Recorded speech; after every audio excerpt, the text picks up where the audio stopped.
Hola,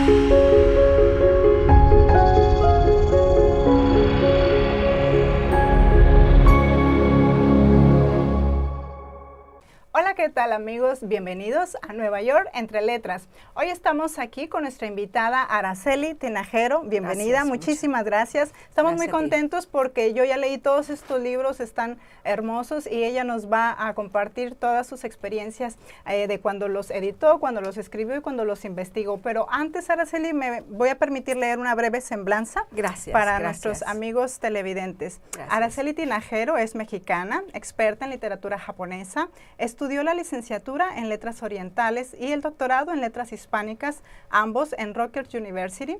Fue profesora de japonés en la Universidad de Gales, en Gran Bretaña, y de español y de literatura en la Middlebury College en Yale University. Es autora de Orientalismo en el Modernismo Hispanoamericano, el lector de Tabaquería, Historia de una Tradición Cubana, editora de Cultura y Letras Cubanas en el siglo XXI, Kokoro, una mujer mexicana en Japón, coeditora de Technology and Culture in the 20th Century Mexico, editora también de Exilio y Cosmopolismo en el Arte y la Literatura Hispánica, y coeditora del Handbook of Cuban History, Literature and the Arts, New Perspectives on Historical and Contemporary Social. Editora además de Orientalism of the Hispanic and Brazilian World. Así es que de todo esto ella nos va a hablar. Aparte, ella es actualmente profesora titular en the City College of New York y dirige el Mexican Study Group en el Builder Center of Western Hemisphere Studios del Graduate Center de CUNY. Así que no sé a qué hora tiene tiempo de escribir tanto, pero bueno, nos vas a conversar. ¿Y qué te parece? Tú escoge, generalmente nos vamos como por orden por orden cronológico, pero en este caso me comentabas fuera del aire que te gustaría empezar con el libro de la tabaquería. Cuéntanos acerca de esto y por qué. Sí, este libro, bueno, cuando enseñaba en Yale, fui a escuchar una clase de un colega mío, el profesor Roberto González Echevarría. Él estaba enseñando una clase sobre literatura cubana y él mencionó que hace muchos años había una persona que era un lector de tabaquería cuyo oficio era leerles a los tabaqueros mientras ellos hacían su trabajo. Entonces, a mí la curiosidad me mataba, me fui a la biblioteca, me puse a hacer investigación, y solamente encontraba pedazos de esa historia, hasta que alguien me dijo, ay, sí, yo estuve en Cuba la semana pasada y vi a un lector. Y yo dije, ¿qué viste a quién?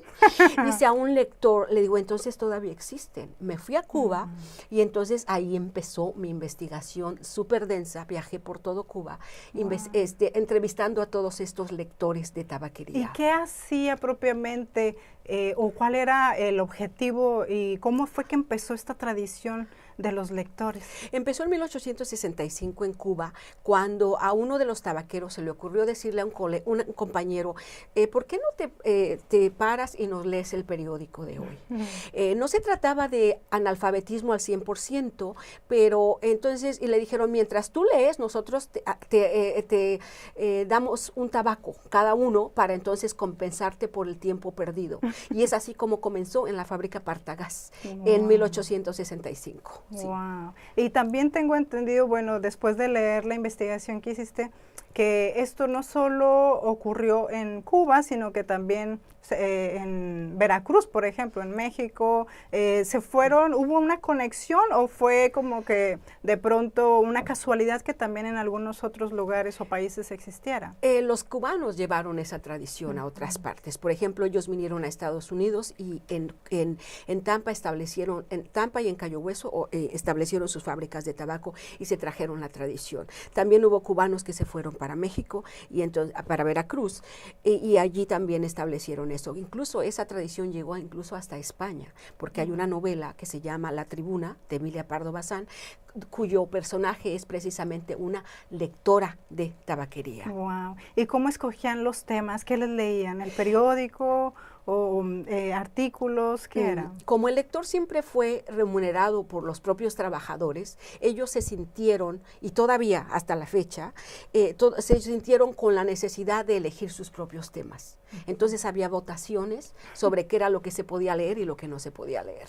Wow. Y no había, por ejemplo, los enemigos, porque por ahí también se menciona algo de eso. Sí, había enemigos de la lectura, obviamente, que no querían que se les leyera a los trabajadores o que no querían que se le leyeran ciertos periódicos, porque eran anarquistas o eran esto o era lo otro.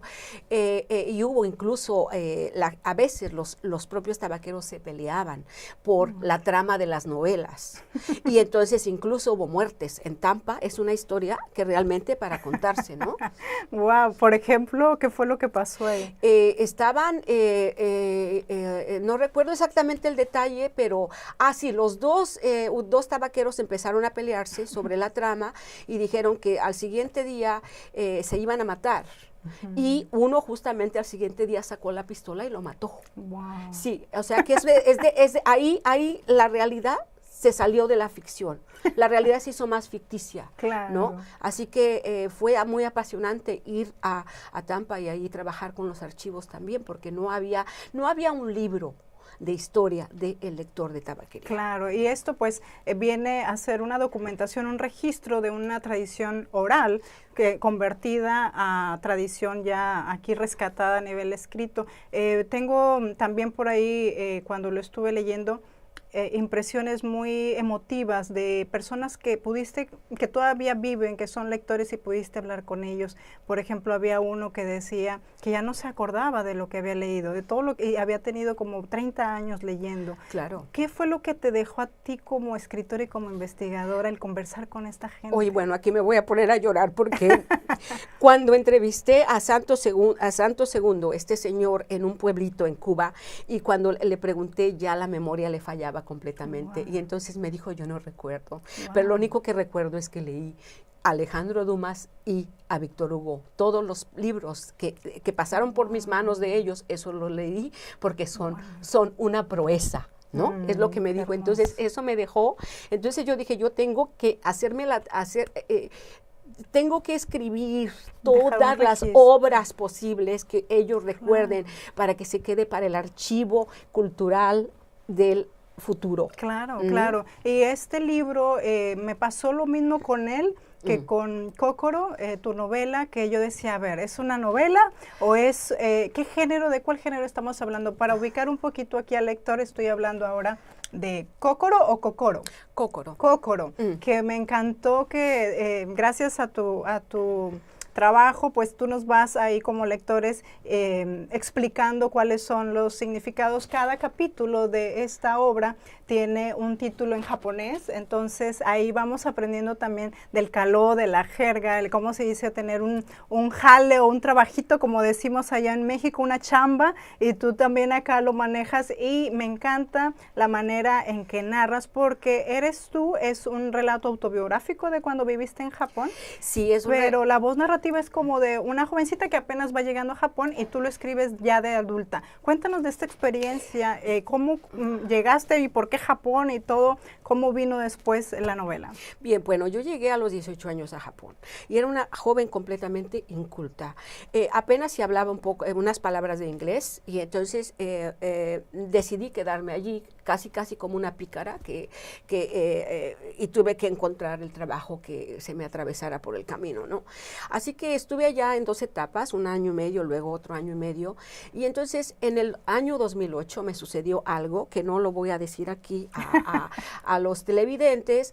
Me sucedió algo muy cruel, una noticia tan terrible que todavía no puedo dejar de llorar cuando lo recuerdo. Entonces me dije a mí misma, yo tengo que escribir mi experiencia en Japón. ¿Por qué? Porque de los japoneses aprendí tanto. Claro. La gente fue tan bondadosa que yo dije, lo voy a escribir un día. Entonces ahí justamente ese año comencé a escribirla, pero no tenía detalles. No, solamente tenía fotos. ¿Tú no habías llevado algún diario o algo? No, yo no escribía. Bueno, lo único que escribí fueron cartas a mi mamá. Wow. Y mi hermana las tiró esas cartas. En una mudanza dijo, ay, pues las tiro porque ocupan Ya mucho pasó. espacio. Entonces me quedaban las fotos y la memoria. Wow. Y entonces traté de escribir las cosas que más me impactaron, las cosas más bonitas, las cosas más crueles, las cosas más lindas, ¿no? Las Claro. cosas que eran como terciopelo, que eran como seda, que eran como laca, ¿no? Claro. Porque kokoro en japonés quiere decir corazón, ¿no? Pero no es el corazón, el órgano vital, sino es más bien el espíritu, la delicadeza Como del el ser alma. humano. Y dicho sea de paso, es el título de una novela de Natsume Soseki, una gran novela, para mí la mejor novela japonesa que se publicó en 1915, ¿no? Y entonces dije, con permiso del escritor,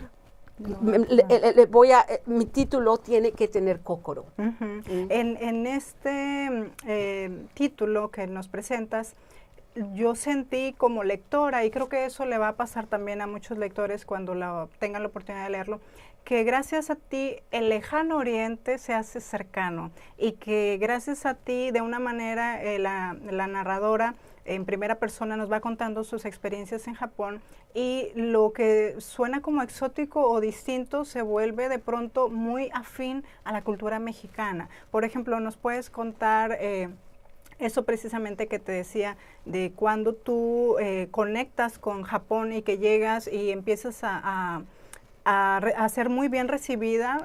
Tuviste mucha suerte, por cierto, ¿verdad? Con personas muy bondadosas, pero ¿qué fue así que tú dijiste, esto se parece mucho a México? Bueno, es que mi bagaje cultural era solamente la Ciudad de México, Veracruz, y Acapulco y Michoacán, porque eran los únicos lugares que yo conocía. Entonces, cuando llegaba, todo lo comparaba con lo que yo sabía, ¿no? Yo decía, pero aquí hay ríos, pero ¿por qué en la Ciudad de México no hay ríos? Yo pensé que la estación del metro Pino Suárez, que había muchísima gente, pero aquí hay 100 veces más personas. O sea, todo era una comparación con mi bagaje cultural, con lo que yo sabía, con con lo poco que yo sabía, porque no era una joven realmente educada ni nada de eso. Crecí en una familia muy humilde en la Ciudad de México, ¿no?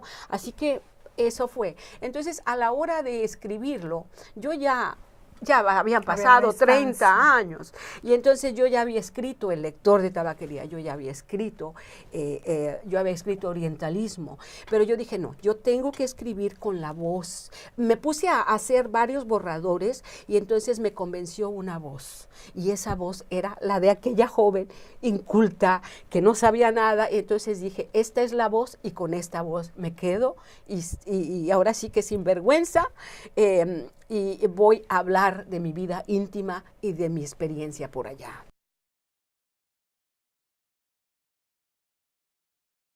Entre todas esas anécdotas, me gustaría que nos compartas cómo viste el sentido de la disciplina en la sociedad japonesa, porque me llamó mucho la atención con lo que cuentas. Sí, bueno, yo viví con los hijos de la guerra, los que eran niños en 1945, cuando el ataque a Hiroshima y todo esto. Entonces ellos se desarrollaron entre las cenizas de lo que quedó de Japón. Entonces esa gente tenía la cultura del ahorro. Todo lo ahorraba, o sea, tenían, eran muy disciplinados con todo, pero después la generación o las generaciones después ya no es lo mismo. Ya esos jóvenes que nacieron, digamos, en los 90s o algo así, ya esos jóvenes ya no sabían cómo ahorrar, no saben cómo ahorrar, y ya están viviendo otro tipo de sociedad.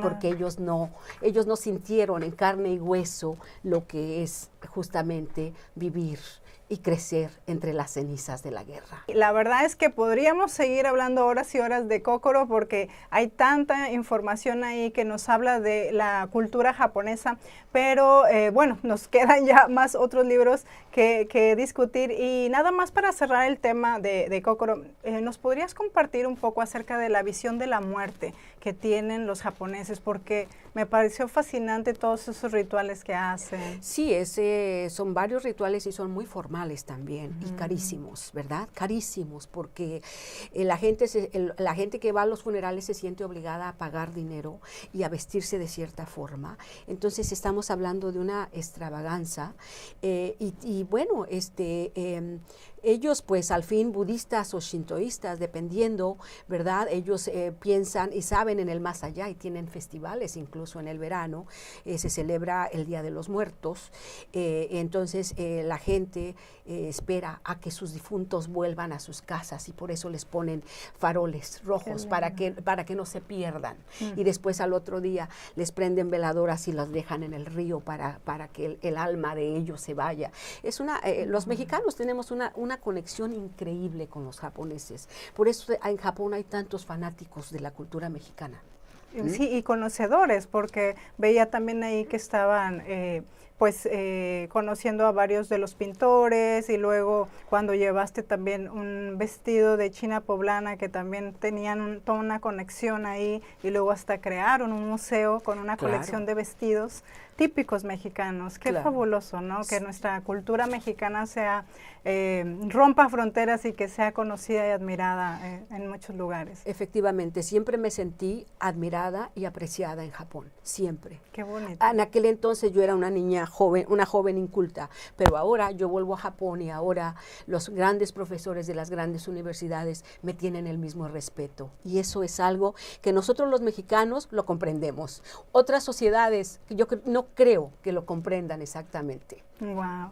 Y bueno, pues brincando ahora acá a América, tenemos el orientalismo en el modernismo hispanoamericano. Cuéntanos acerca de esta obra, cómo es que surge y esa conexión del Oriente con Hispanoamérica. Sí, cuando entré a estudiar letras hispánicas acá en Estados Unidos, porque fue algo que me enteré de la noche a la mañana que había un departamento de literaturas hispánicas, lo que no sabía yo. Entonces empecé a tomar clases y empecé a escuchar que decían que los modernistas eran escapistas, y escapistas, y dije, ¿pero por qué? No, es que hablaban de temas exóticos. Le dije, no, pero hasta ahí no se puede quedar la conversación. ¿Por qué no? Entonces me di a la tarea de estudiar por años la producción modernista en torno al Lejano Oriente. Entonces, mi tesis es básicamente que cómo es que si los latinoamericanos eran exóticos a partir de la mirada europea, cómo es que entonces un exótico latinoamericano veía al Lejano Oriente siendo otro exótico, ¿verdad? Y entonces, pues nada, eso fue lo que quise escribir en este libro. Y bueno, lo leen muchísimo y respetan mi propuesta, aunque Alfonso Reyes ya se había adelantado, por supuesto, porque don Alfonso siempre se adelantó a todo, incluso se adelantó a Edward Said, porque decía, México, México está entre el Atlántico y entre el Pacífico. Entonces, con quién se alía? ¿Cómo percibir esa realidad mexicana moderna? ¿Verdad? Así que eso fue un proyecto muy bonito, pero claro, no tiene nada que ver con Cócoro, porque Cócoro pues es como antropólogo, ¿no? Más o menos, un trabajo de antropología. Exactamente. Cuando yo le propuse eso a mis profesores de tesis, o mis profesores del programa de doctorado, me decían, pero ¿por qué tú estás entrando a la antropología, estás entrando a la historia? Yo le decía, sí, porque México tuvo por siglos un mercadeo con el Lejano Oriente. Entonces, para México el Lejano Oriente no es desconocido. Los alfareros de Puebla lo saben mejor. Porque la alfarería mexicana tiene rasgos chinos. ¿Por qué? Porque ellos ya veían esos tibores, esas cosas que llegaban de la China. Entonces yo le decía, profesores, pero yo tengo que entrar a la historia y a la antropología, pero entonces en esa época no estaba de moda hacer cuestiones interdisciplinarias, pero ahora ya. Qué bueno que diste ese paso, porque la verdad es que es muy interesante la tesis y también rompe un poquito, ¿no? Con ese tema del escapismo, de que nada más se estaban tratando de evadir, incluso pues lo que se dice, ¿no? De que estaban cuestionando la tecnología. Y eso me lleva un poquito ahora a este otro libro, también que es acerca de diferentes ensayos de cómo ver al México moderno a través de la tecnología, cómo definir la cultura mexicana a través de la tecnología. No sé si nos pudieras mencionar aquí algo de los autores, por ejemplo, vi que incluiste un ensayo de Carlos Monsiváis, el gran Monsi, también de Villoro. Entonces, ¿cómo surge este trabajo y qué hallazgos podemos encontrar en él? Sí, en el Bildner Center, donde yo soy miembro, ¿verdad? Yo trabajaba con un historiador que era estudiante se llama Brian Freeman, que él era estudiante doctoral y cuya tesis doctoral era los automóviles en México. Entonces le dije, Brian, ¿por qué no nos unimos y hacemos un libro sobre tecnología en el México del siglo XX? Yo creo que va a ser muy importante. Entonces nos dimos a la tarea de hacerlo, pero entonces lo que hicimos fue traer a antropólogos, a expertos en fotografía, a expertos en historia del arte, a economistas y a una serie de personas de primera de las mejores universidades en México y en Estados Unidos y en el mundo. Entonces, y lo que queríamos era hacer un libro que hablara sobre, por ejemplo, cómo es que se desarrolló la tecnología dentro del espacio mexicano, dentro de las cocinas mexicanas, como la luz, por ejemplo, cuándo llegó la fotografía a México, qué pasa con la arquitectura. ¿Qué pasa con el arte? Que si Diego Rivera pintó sobre tecnología o no, y dónde están esos murales y de qué se trata. Que si los estridentistas, cómo es que proyectaron la tecnología. Entonces, me costó mucho trabajo poder explicarle esto, por ejemplo, a un economista de la UNAM, porque me decía, ¿qué es exactamente lo que quieres? Le digo, yo no quiero un ensayo económico, nada más. Yo quiero ver cómo es que la tecnología afectó a la economía y la economía a la tecnología, pero yo no quiero que me dé cifras, por favor. A mí, hábleme. El alma de esa relación. Hábleme de los escritores mexicanos que escribían, por ejemplo, sobre los tranvías, ¿verdad? Que escribían sobre los autobuses y sobre los automóviles. Y me dice, ahora sí ya le entendí. Le dije, por favor. Entonces es un libro que desafortunadamente no se ha vendido mucho porque a veces, no sé, a veces los libros tienen diferentes destinos, ¿verdad? Pero es un libro que está inspirando a muchísimos historiadores, antropólogos, críticos del arte y una serie de personas. Para mí es una joya porque está muy bien documentado y porque nos da un abanico de posibilidades de cómo comprender la tecnología, ¿verdad? Y fue una pena que Monsi haya muerto justamente. Yo quiero compartir aquí algo que yo no dije cuando no dije en el libro, pero cuando el manuscrito estaba listo, yo me llevé el manuscrito a la Ciudad de México y yo había tenido conversación por email con Monsiváis, y entonces yo ya sabía dónde vivía y todo, y yo dije, yo me voy a presentar en su casa y le voy a pedir que nos escriba el prólogo. Entonces, ese día en la noche, yo llegué a las 12:30 del día a la Ciudad de México, agotada, me fui a dormir. Cuando me desperté, me dice un amigo mío por email, me dice, Monsi ha fallecido. Y le dije, pero es que yo no lo puedo creer. No lo puedo creer. Me fui al Palacio de Bellas Artes a llorar la muerte de él. Y entonces, bueno, pero él por lo menos nos quedamos con un ensayo de él, ¿no? Excelente ensayo, sí. Y también cómo definir la cultura, porque me llamó muchísimo la atención esta mirada del libro acerca del México moderno en función de la cultura, porque, por ejemplo, decía en el prólogo que no necesariamente se puede definir a un país moderno en función de su tecnología, sino en la forma en que impacta en la mentalidad de esa gente. ¿Tú sientes que el México, que la gente se ha visto marcada o se siente moderna, definida por la tecnología en el caso mexicano? Sí, yo creo que sí, porque México es un país muy avanzado. México es un país y que tiene varias ciudades porque la gente piensa, y sobre todo en este país, que México es south of the border y ahí se acabó la cosa. Wow. Y no es cierto. Tenemos a Monterrey, un Monterrey que se ha visto marcado por la tecnología. Tenemos a ciudades importantes como Mérida. Tenemos a ciudades no de esa escala, pero en Michoacán. Tenemos la Ciudad de México es una ciudad que se comparaba y se comparaba con Buenos Aires, con París, con Madrid. Madrid es una ciudad pequeñita si la pones a comparar con la Ciudad de México, ¿no? Claro. Entonces todo eso ha impactado a la forma en que la gente vive y la forma en que la gente actúa, ¿no? Claro.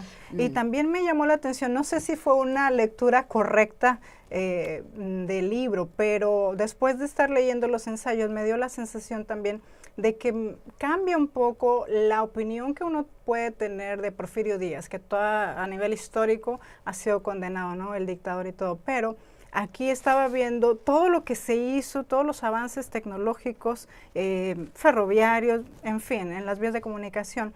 Y fue una intención de reivindicar un poquito la figura o fue coincidencia. Cuéntame un poco acerca de esto. Bueno, México vivía una modernidad paralela a la de Tokio, paralela a la de París, al final del siglo XIX, principios del siglo XX.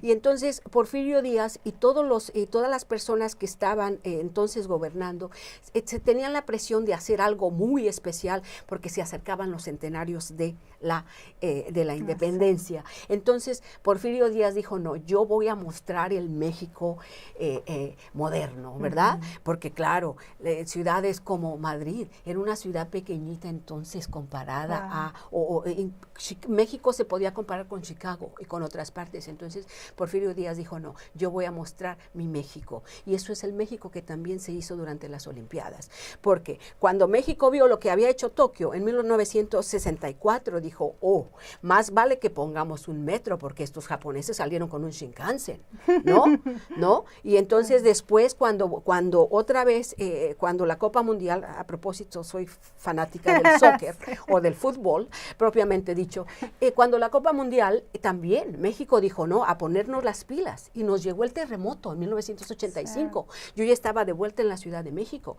y entonces los expertos de FIFA dijeron, vamos a la Ciudad de México porque se ha derrumbado, no podemos tener la Copa. Y dijimos, no, señores, la Copa a nosotros nos pertenece y nosotros vamos a mostrar que a pesar del derrumbe, nosotros los mexicanos tenemos esa conciencia de sociedad civil que no se ve generalmente, ¿no? Claro. Wow, me encanta porque contigo podemos hablar hasta de fútbol, de todo, de orientalismo, cultura, literatura. En verdad te agradecemos. No tenemos más tiempo desafortunadamente, pero agradecemos muchísimo que hayas venido, que nos hayas compartido y que nos hayas acercado a Japón, porque realmente después de uno leer tus libros cambia la perspectiva, se vuelve cercano a aquello que se llama Oriente Lejano, ¿no? Entonces te agradezco muchísimo, muchas felicidades y que sigan todas tus producciones literarias y de investigación académica. Muchísimas gracias.